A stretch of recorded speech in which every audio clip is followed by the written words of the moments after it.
Welcome to the podcast Lead the Future, the Alt Summer Series. Each podcast, I will ask 3 panelists an authentic leadership transformation question. In short, an Alt question. This Alt question was part of the Alt Summit's second panel discussion titled Find New Language to Create the Future. I'm Arjan Visser, a human-centered futurist, and I'm your host. The call to lead from the inside out is inseparable from the language we choose. The words we speak are not mere descriptions of our world, they are generative and acts that shape our reality. They become the architecture of our future identity. In these conversations, we explore how to find, own, and embody the very language that calls your authentic future into being. We begin this exploration by asking a fundamental question. What's the power of language to shape our future? The words we use are far more than sounds. They are the seeds of who we are becoming. Our panel discusses why finding your new language, authentic language, is the most urgent work for any leader right now. It is the first and most crucial step in articulating the future only you can create. Let me briefly introduce my 3 panelists. Benj Street, a serial entrepreneur and innovation accelerator. Benj is the leader who creates experiences, asks bold questions, leads by example, and is always believing there are greater things or more and better things are possible.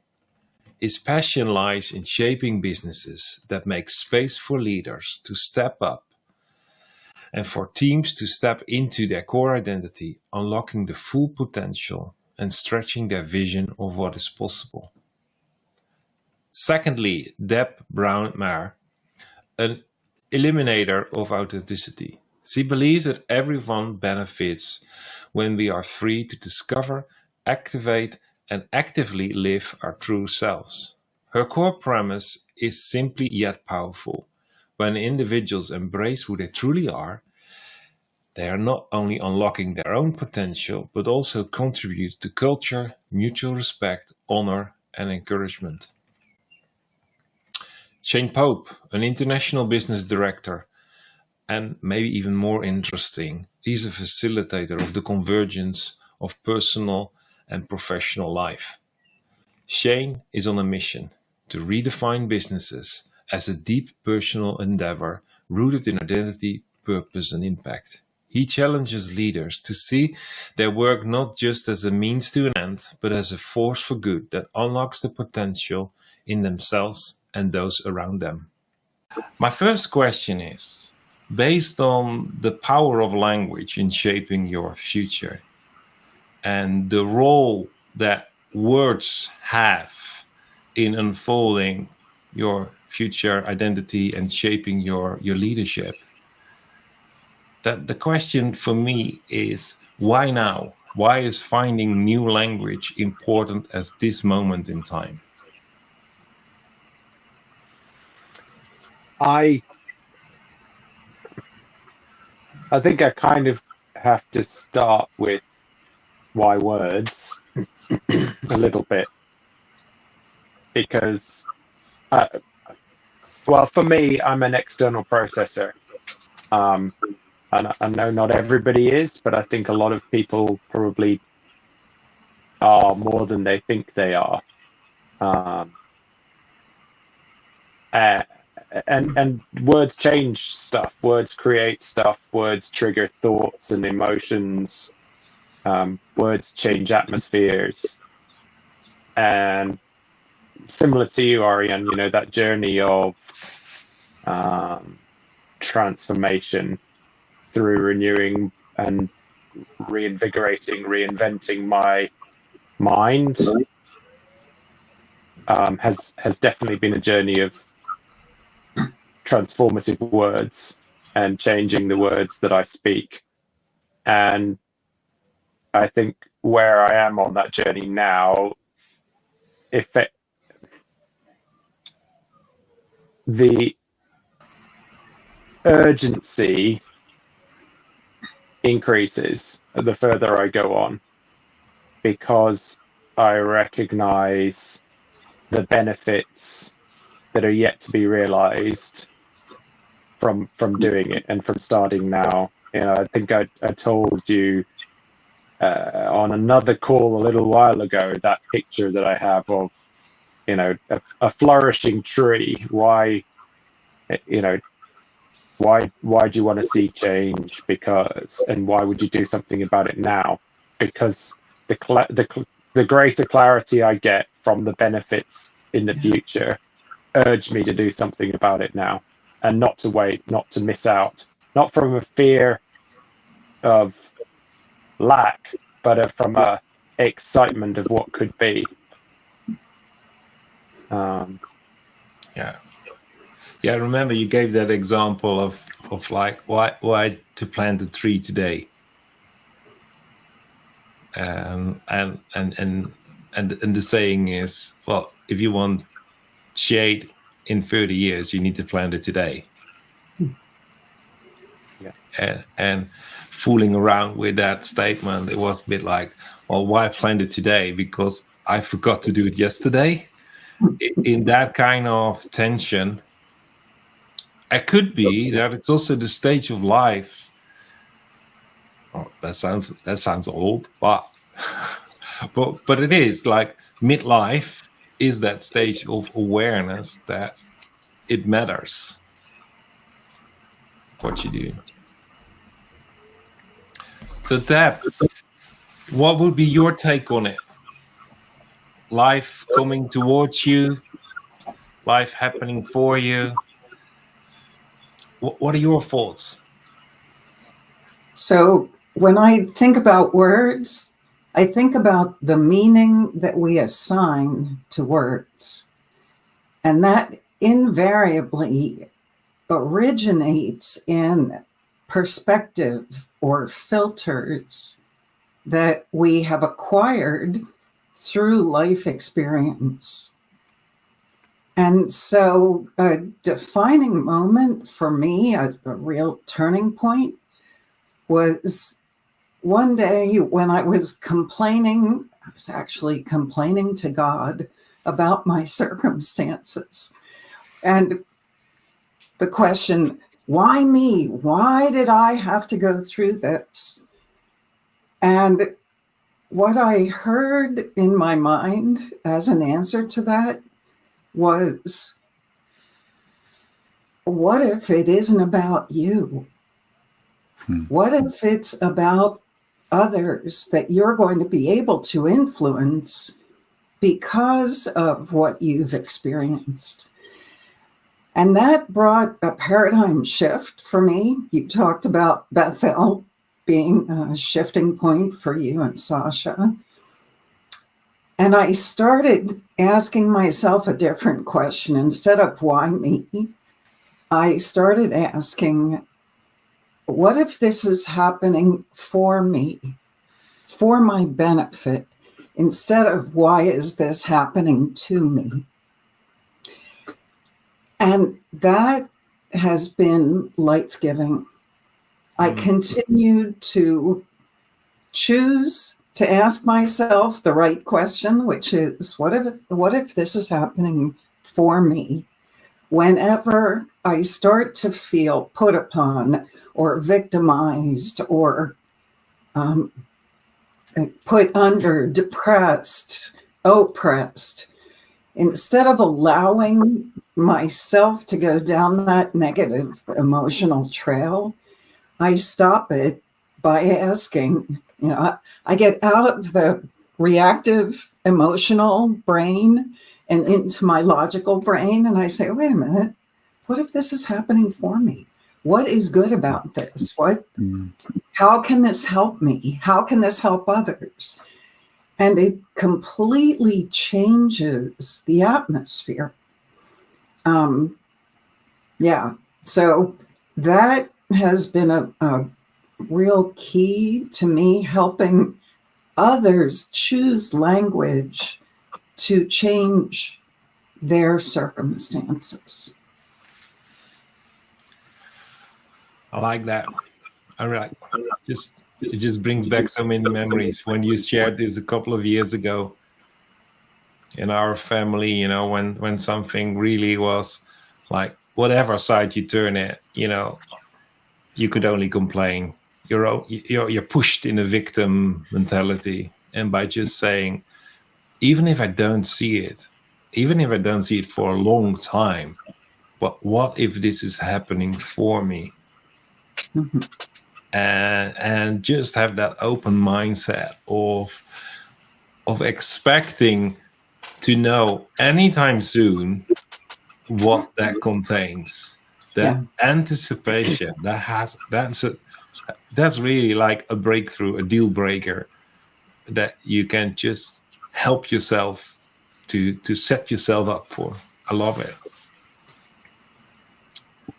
Shane, the first question, of course it's not the hardest, but it's the first time, so I love it when you say, but it is personal. Business is personal. So what's your take on this question? Why is it so important to not wait any longer to actually find new language to express who you are becoming, and so on and so forth? Yeah, and I think, and riffing off what Benj and Deb have been saying, you know, how language reveals what's going on the inside of us. I think that's one of the fastest ways to figure out what's really going on inside of me. What do I really believe? What do I really value and hold true and love? It all comes out in what we do and the words that we say. And so I love what the guys here are saying about choosing new language. It helps us, you know, if we're aware of what we're saying, it helps us to understand what's going on, and then we can reframe our perspective, like Deb was saying so well.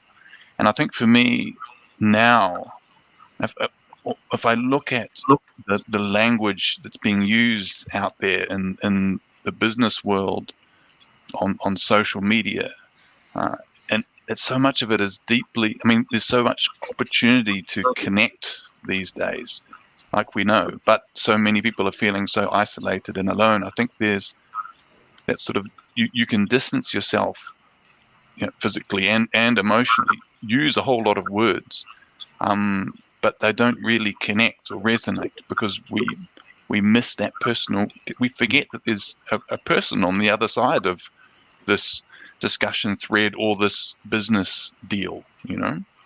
And I think that we can head down a terrible path, I believe, if we keep that mindset. So to me, that's why the urgency now, you know, our language reveals what's going on inside of us and who we really are. And if we're going to steer and be part of steering this world in a good direction, we really need to know what's happening on the inside of us and be able to express that through the words that we speak. Yeah. It gives you that measurement stick for making decisions that are truly connected to who you are becoming. It gives the internal input to resist that meeting external expectation and get away from the comply and be authentic. And in business, that is, well, we all know, don't take it personal. It's just business, you know. Right. Not to tick you off today, Shane, but you know, we all hear that once in a while. And again, that someone using that sort of language just tells me what's going on inside of them, you know, where they're at, and you're like, okay, yeah, and I know from you that you that communicates, that don't take responsibility for their own maturity, their own growth, and they don't own up to it. The dialogue doesn't end here. It's your invitation to continue the journey.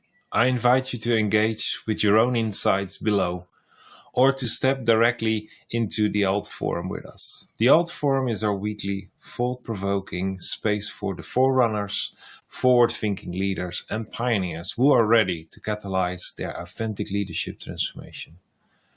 I will share how you can experience this powerful forum first and decide later. The link is in the description. Just use it and book your own experience. The link is alt.businessrevivalist.com/forum. I like to share from my personal notes the gemstones that I wrote down from this episode. Words change stuff. Words create stuff. Benj elevates language beyond communication, its creation. He reclaims language as a transformative act, not a descriptive one.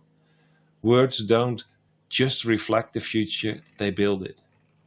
Benj also uses a timeless metaphor of build the tree today, not because of fear, but because of hope. If you want shade in the future, if you want identity, purpose in the future, plant it as a tree today. There's where your urgency and your agency meet your language. The third gemstone is, what if this isn't happening to me, but for me? Deb uses this game-changing reframing to shift from a victim to a visionary through just one question to model how language alters identity and agency. It's not semantics. It's about spiritual leadership. Reframe what you experience by, it's not happening to me, it's happening for me. The next gemstone is, the meaning we assign to words come from our filters. According to Deb, this is foundational in transformative coaching and leadership. Meaning is not neutral. Our words are shaped by wounds, stories, and systems until we choose new ones. Language reveals what's going on the inside of us. Shane reframes language as a diagnostic insight. Our speech becomes a feedback loop, revealing alignment or dissonance between our identity and expression. Words that do not connect reveal disconnection from the inside. Shane calls out the emotional detachment plaguing digital communication. Language isn't neutral. It either builds bridges or it builds distance. Shane challenges the illusion of impersonal business. I want to thank the panelists, Benj, Deb, and Shane, for their richness, their deep insights, their vulnerability, and the wisdom they shared with us. I also like to thank you for tuning in, and I'm looking forward to read your insights, your comments, your questions, and I really want to urge you to step into who you are becoming. And the best way that I can help you is to invite you to experience the Alt Forum, the place for forerunners, forward thinking, feedback loops. So I give you the link. It's in the description. And use this link to just plan, schedule, book your experience. Join the Alt Forum, experience it first, decide later. The link is alt.businessrevivalists.com/forum.